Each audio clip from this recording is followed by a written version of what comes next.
বাংলাদেশ বেতার রাজশাহী। এক্ষুনি শুনবেন বাংলায় স্থানীয় সংবাদ। আসসালামু আলাইকুম। বাংলাদেশ বেতার রাজশাহী স্থানীয় সংবাদ পড়ছি জান্নাতুল রাব্বি বিনতে হাদান। আগামীকাল রাজশাহী কলেজ মাঠে শুরু হচ্ছে 10 দিনব্যাপী বেসিক উদ্যোক্তা মেলা। রাজশাহী জেলা প্রশাসনের সহযোগিতায় বেসিক জেলা কার্যালয়ে এই মেলার আয়োজন করছে। প্রধান অতিথি হিসেবে মেলার উদ্বোধন করবেন বিভাগীয় কমিশনার খন্দকার আজিম আহমেদ। উদ্বোধনী অনুষ্ঠান উপলক্ষে বিকেল 4:15টায় রাজশাহী কলেজ মাঠে এক আলোচনা সভা অনুষ্ঠিত হবে। উল্লেখ্য, এই মেলা প্রতিদিন দুপুর 2টা হতে রাত 10টা এবং সরকারি ছুটির দিন সকাল 10টা হতে রাত 10টা পর্যন্ত চলবে।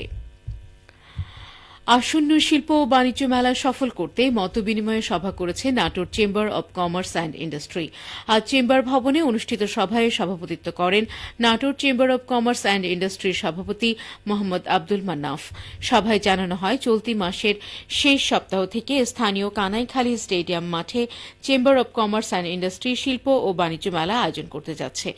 সভায় চেম্বার সভাপতি মোহাম্মদ আব্দুল মান্নাফ বলেন, দেশে উৎপাদিত এবং আমদানিকৃত পণ্য সামগ্রীর সাথে নাটোরের মানুষের মেলবন্ধন তৈরি করে দিতে এই মেলা আয়োজন করা হচ্ছে। মেলা সফল করতে সকলের সহযোগিতা একান্ত কাম্য। পরিবেশ বান্ধব মেলা আয়োজন, ব্রেস্ট ফিডিং সেন্টার স্থাপন, শিশুদের বিনোদনের ব্যবস্থা রাখার জন্য সভায় বক্তারা মত প্রকাশ করেন। সভায় অন্যান্যের মধ্যে বক্তব্য রাখেন বাংলাদেশ মুক্তিযোদ্ধা সংসদ নাটোর জেলা কমিটির আহ্বায়ক আতিকুর রহমান তালুকদার এবং ক্যাব নাটোর জেলা কমিটির সভাপতি শামিমা লাইজু নীলা। পাবনায় 5 শতাধিক দৃষ্টি প্রতিবন্ধী, এতিম, অসহায় ও শিশুদের মধ্যে শীতবস্ত্র বিতরণ করেছেন পাবনার সদর উপজেলা নির্বাহী কর্মকর্তা নাহারুল ইসলাম। গতকাল রাতে পাবনার সিংগায় অবস্থিত মানব কল্যাণ ট্রাস্ট কেন্দ্রে এই শীতবস্ত্র বিতরণ করা হয়।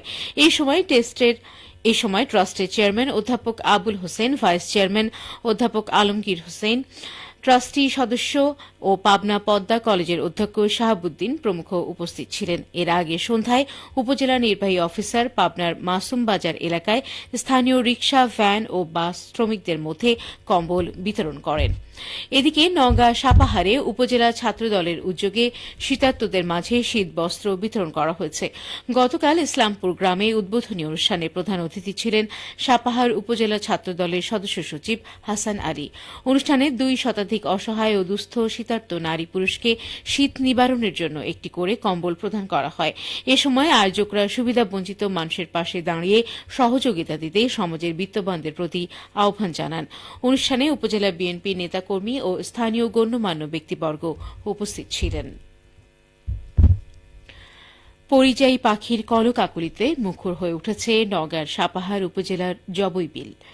ইতিমধ্যেই শুরু হয়েছে পাখি জরিপের কাজও। অন্যদিকে পাখি সংরক্ষিত অঞ্চল গড়ে তুলতে সরকারিভাবে উদ্যোগ নেওয়া হচ্ছে। এ নিয়ে শুনুন নওগাঁ জেলা সংবাদদাতার একটি বিশেষ প্রতিবেদন।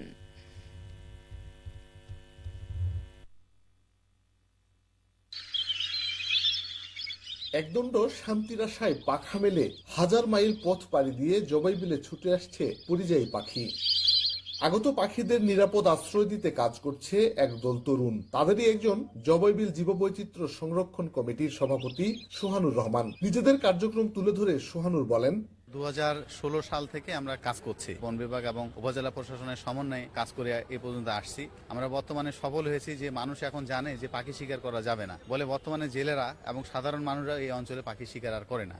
সাইবেরিয়া, ইউরোপ তথা শীত প্রধান বিভিন্ন দেশ থেকে প্রতি বছর আসে পরিযায়ী পাখি। এবছর সেই সংখ্যা বেড়েছে। দেখা মিলেছে নতুন প্রজাতির কিছু পাখি, বলেন সোহানুর। এই বছরের পাখি গতবারের থেকে একটু বাড়ছে।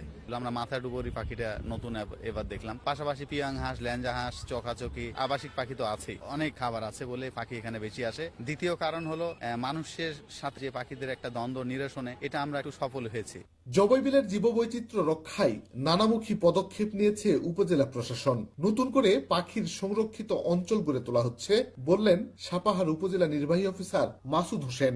জবাই বিলের উত্তরাংশে ডুমরইল বিল এবং তার আশেপাশের এলাকায় যেখানে পরিযায়ী পাখিদের আনাগোনা এবং আগমন বেশি হয়, সেখানে জেলা পরিষদ নওগাঁর মাধ্যমে একটি প্রকল্প বাস্তবায়নের জন্য ইতিমধ্যে অনুমোদিত হয়েছে এবং আইহাই, পাতারি, শিরন্টি, গোয়ালাই 4টি ইউনিয়নের বিভিন্ন জায়গায় আমরা উঠান বৈঠক করেছি। জনসচেতনতা কার্যক্রম বর্তমানেও চালু রয়েছে। 2024 সালের পরিসংখ্যান অনুযায়ী সে বছর 31 প্রজাতির 16,230টি অতিথি পাখি এসেছিল জবাই বিলে। শফিক ছোটন, নওগাঁ জেলার সংবাদদাতা, বাংলাদেশ বেতার, রাজশাহী। শুনছিলেন বিশেষ প্রতিবেদনটি। খেলার খবর, ফুটবল। নওগাঁর পত্নীতলায় স্থানীয় বিএনপির উদ্যোগে আয়োজিত আরাফাত রহমান কোকো স্মৃতি আন্তঃজেলা ফুটবল টুর্নামেন্ট 2024-এর ফাইনাল খেলায় আজ মুখোমুখি হবে সিরাজগঞ্জ ও জয়পুরহাট জেলা ফুটবল একাদশ।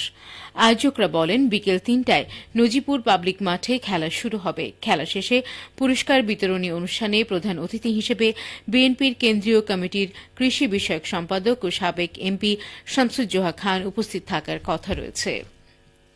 সবশেষে আবহাওয়া। আজ দুপুর 2টায় রাজশাহীতে তাপমাত্রা ছিল 24.4 ডিগ্রি সেলসিয়াস। এই সময় বাতাসে আপেক্ষিক আর্দ্রতার পরিমাণ ছিল 58%।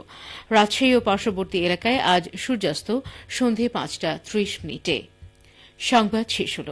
আমাদের পরবর্তী সংবাদ বিকেল 4:05।